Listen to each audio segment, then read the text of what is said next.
Okay, we're going to take a look at the guitars now. One thing I want you to keep in mind, and this is something I have to remind myself of a lot, is that just because there's a guitar recorded doesn't mean you have to use it. Same thing with drums and keys. As a mixer, we should probably look at this more as an art form, and using the less is more principle. Now, there's a lot of guitars on this, and I think the first time I mixed it, I even took some of the guitars out. I consolidated some of the guitars. You'll hear two guitars that doesn't sound like a stereo pair that I put into a stereo pair because I wanted them hard left and right, and I didn't want to have to think about what they were doing separately. But we'll probably use most of these guitars just because it's kind of what we ended up with. But there's the wacko guitar, the fills, the chunk, a banjo, and acoustic. They all at this point add, but we could experiment with taking some out. But I just want you to kind of keep in mind that you should always exercise the option of not having something in a mix, because if you think about this, when people compare really good sounding mixes to their own, a lot of times they're not comparing apples to apples. I know, like, sometimes when I mix, people will hand me drum tracks, and there might be 12 or 15 drum tracks, and then there'll be two bass guitar tracks, one with an amp, one with DI, and maybe 3 or 4 guitar passes, an acoustic guitar pass, a keyboard pass, along with a piano pass, and then a lead vocal, and sometimes 3 or 4 lead vocals, and then stacks on that where you actually double the vocals, and then sometimes on top of that you'll have choir and orchestra. The thing to keep in mind is that every time you add something to a mix, you have to make room for it. There's only so much room to put stuff. So if you had, let's just say, for instance, you had one drum kit, and that's all you had in the mix. Well, your drum kit is going to sound huge because it doesn't have to compete with anything else for space. And then now let's just say that you added 2 more drum kits to it. Now you got 3 drum kits. None of those drum kits are going to sound as big as the first drum kit because you have to make room for them. So keep that in mind when you are figuring out, if you've got 26 tracks of loop or 14 tracks of guitar, you should be thinking as a mixer and as someone who's creating space between speakers that you have to, there's real estate between those speakers, and you have to filter out with EQ, compress down to decrease dynamic range, or just eliminate by the most powerful button on this thing is this mute button. I think sometimes that gets us more mileage than you think it will. So anyway, okay, that's my little sermonette about being able to mute things. Let's take a listen to these guitars.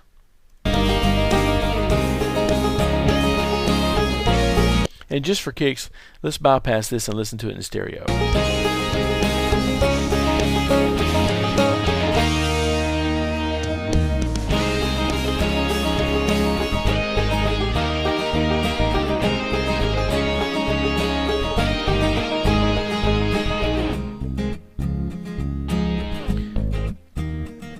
Okay, let's listen to the acoustic guitar first. One thing to keep in mind on acoustic guitars is they almost always use a lot of frequency range.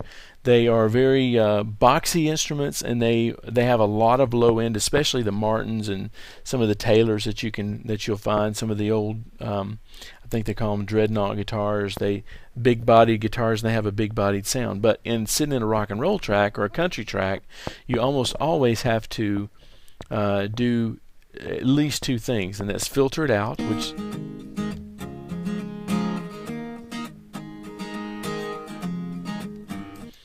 to get rid of some of the low end that would be competing with kicks and snares and stuff like that. The second thing you have to do almost always is compress it in this track, and so we're going to go over to my new favorite, the compressor, and we're going to slow the attack, and we're going to speed the attack and release up. So listen.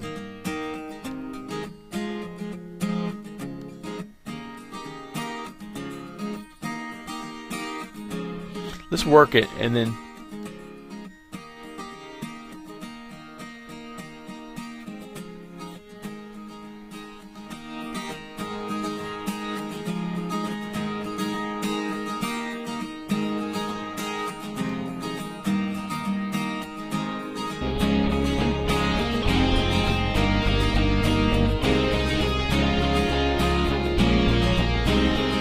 Now you see the second I take that EQ off, you can hear that it starts to compete with the low end stuff. Listen.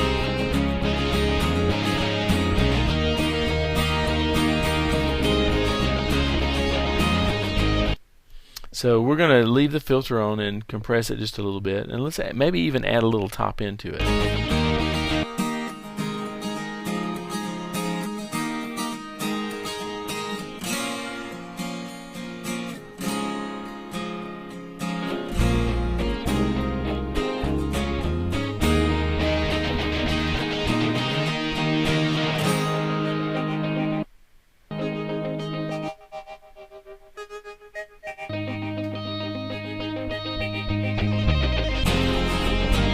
That's a cool guitar part.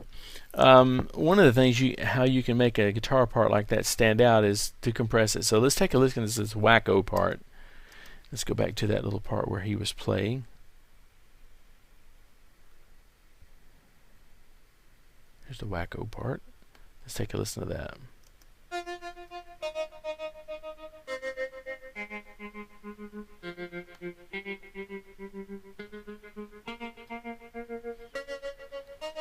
Now notice that when I pull this down, did you hear the attack come in the guitar?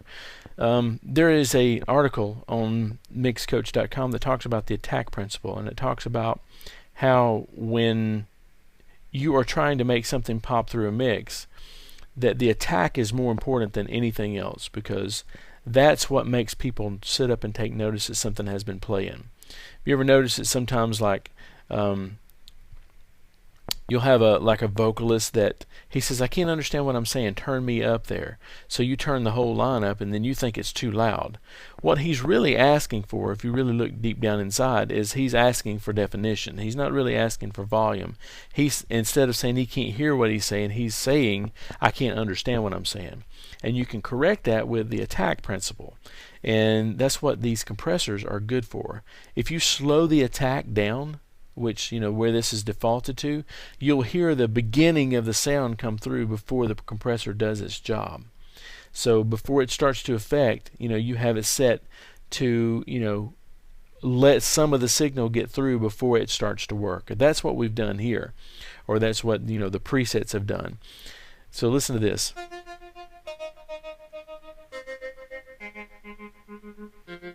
And I guarantee you that that will cut through the track a lot better. Listen to this.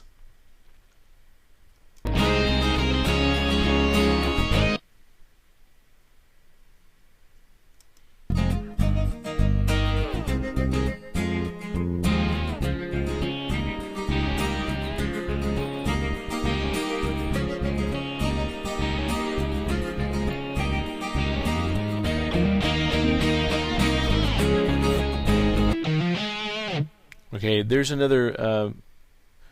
I'm through with the wacko guitar. Now I think that compressing it like that helped it to sit in the track a little better.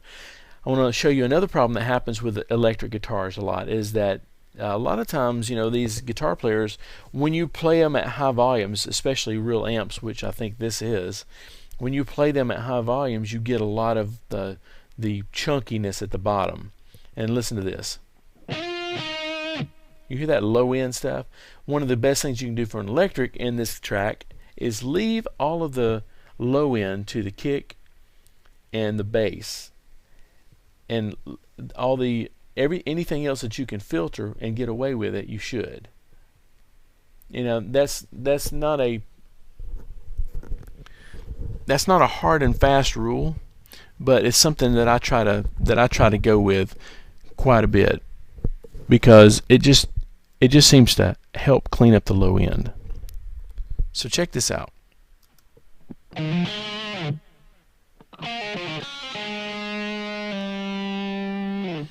Now we have done, we filtered it at 189 Hertz and didn't really hurt the sound at all, but it's cleaner. So I'll turn the EQ off and let you listen to it.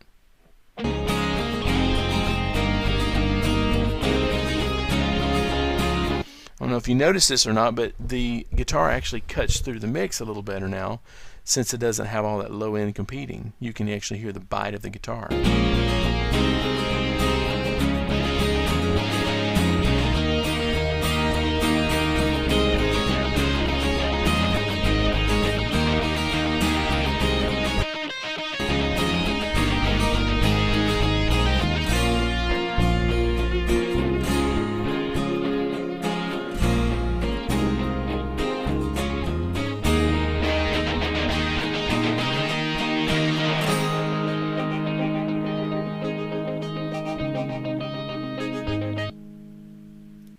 Okay, that's pretty much all I would do to that other guitar. Now let's take a listen to the chunk guitar and see what he's doing. See if we can clean him up any.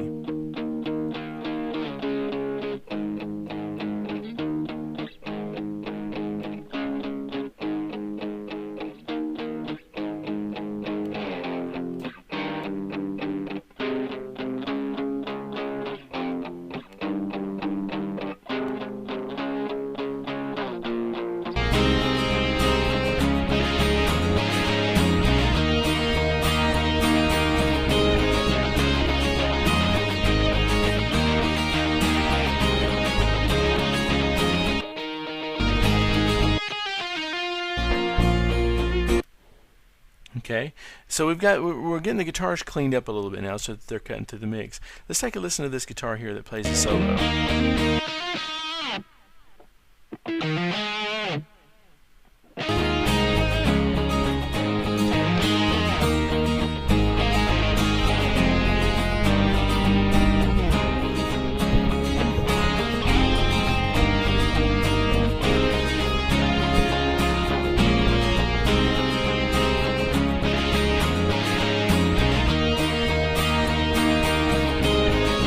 Okay, notice that the solo starts right here, and he has trouble getting through the mix. Listen.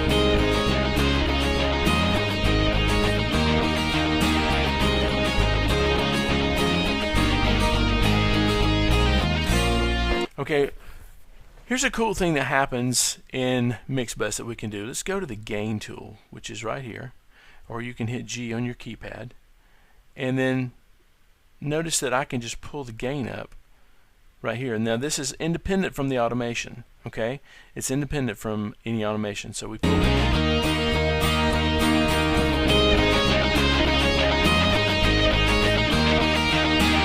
And as I normally do, I overdid it just a little bit, so let's pull him up. Let's split the difference just a little bit, but you'll notice that he actually cuts through the mix.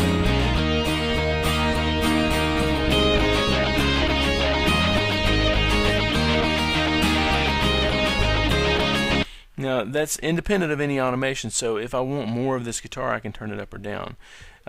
So we're kind of pre-automating here, which I love to do, just because, you know, I want to kind of shape the song as I go. So anyway, so we've got the guitar solo up, and we've got the guitars kind of sitting in the mix pretty well. Let's listen one more time.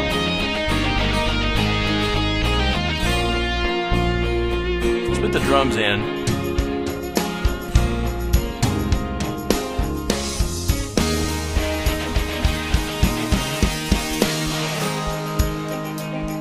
Okay, the only other thing I want to listen to with the guitars is I want to listen to the bass. I remember when I played, I didn't compress it that much, and a lot of times basses like compression, especially with some attack on them. So let's take a listen to this compressor.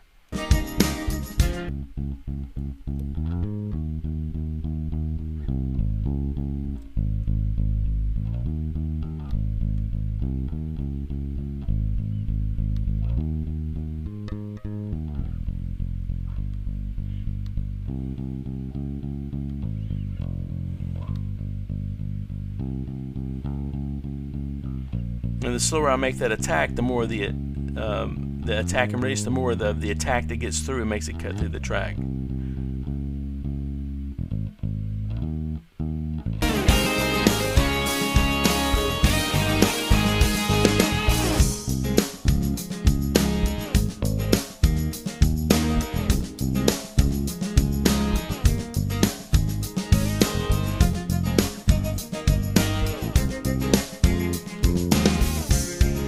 Let's get a little more bite on that bass, right on 700 probably.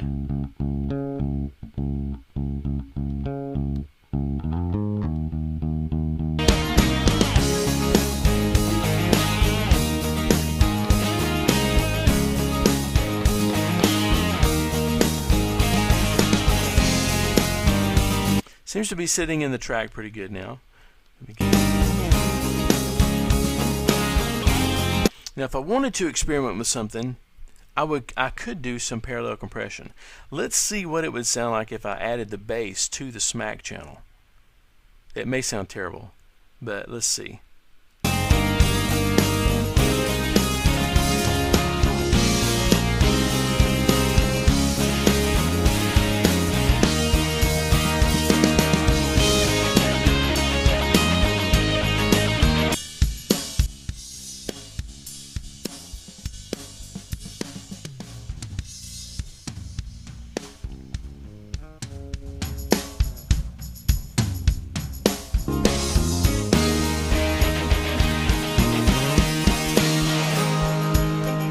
Well, you know, listening to the smack track itself, it doesn't sound very good, but it does add an element of fullness to it. We'll listen one more time.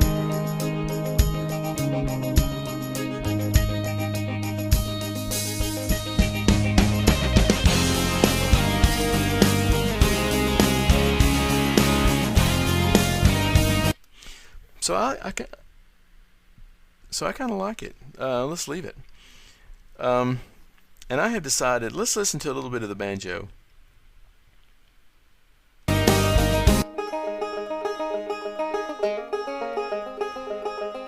at least needs some bite to it.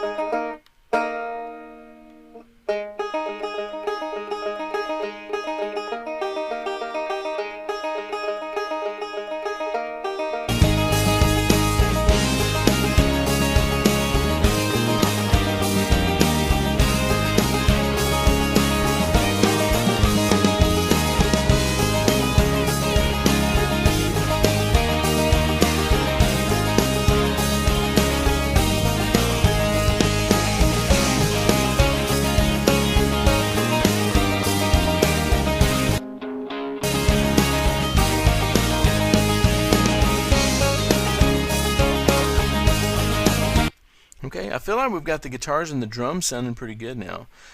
This banjo still may not make it to the final mix, but let's listen to some. Let's mute the guitars now, and let's listen to the keys. Just see what we got on the keys.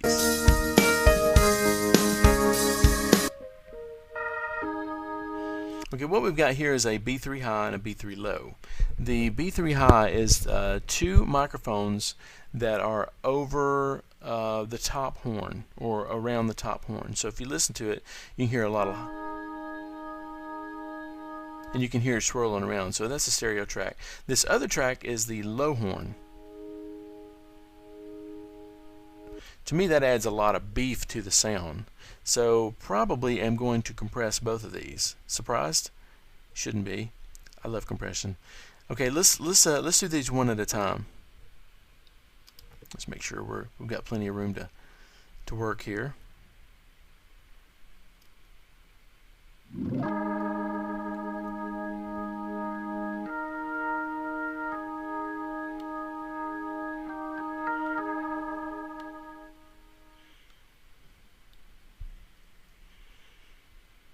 I think it's an unwritten law that when you solo something, he's almost finished playing.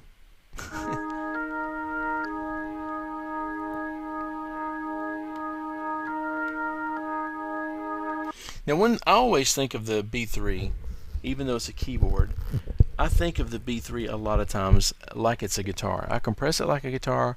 I usually EQ it like a guitar, especially on a song like this. It's a very different sound, but it's coming from the same cabinet. So let's compress that a little bit too.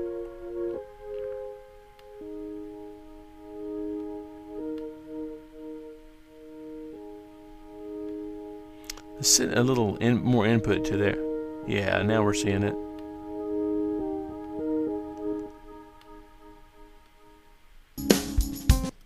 Okay, let's go back and check that same section again. Whoops, didn't mean to do any. Let's go back to the Smart tool there,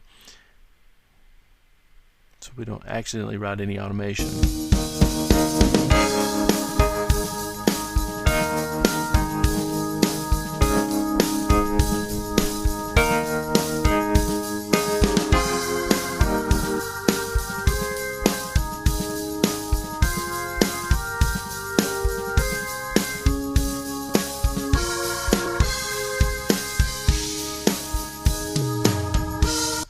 Okay, I don't know if you noticed this or not. I decided to check the low end on the B3, and when I flipped it out of phase, it got a little beefier.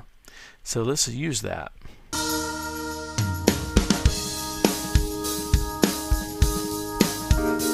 Okay, now let's listen to the Wurlitzer. Wurlitzer is a tine instrument. It's a real 70s kind of sound, and I think he may have this run through an amp too.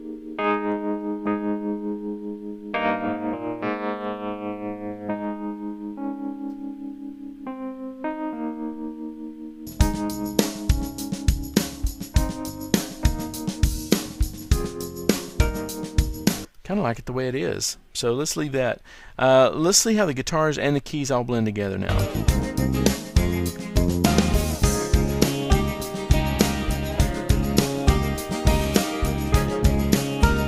Let's do this too. Let's create a mix group for the B3. That way, when we pull one, we don't mess the balance up. So let's take this out of the keys track and put it in the B3 track.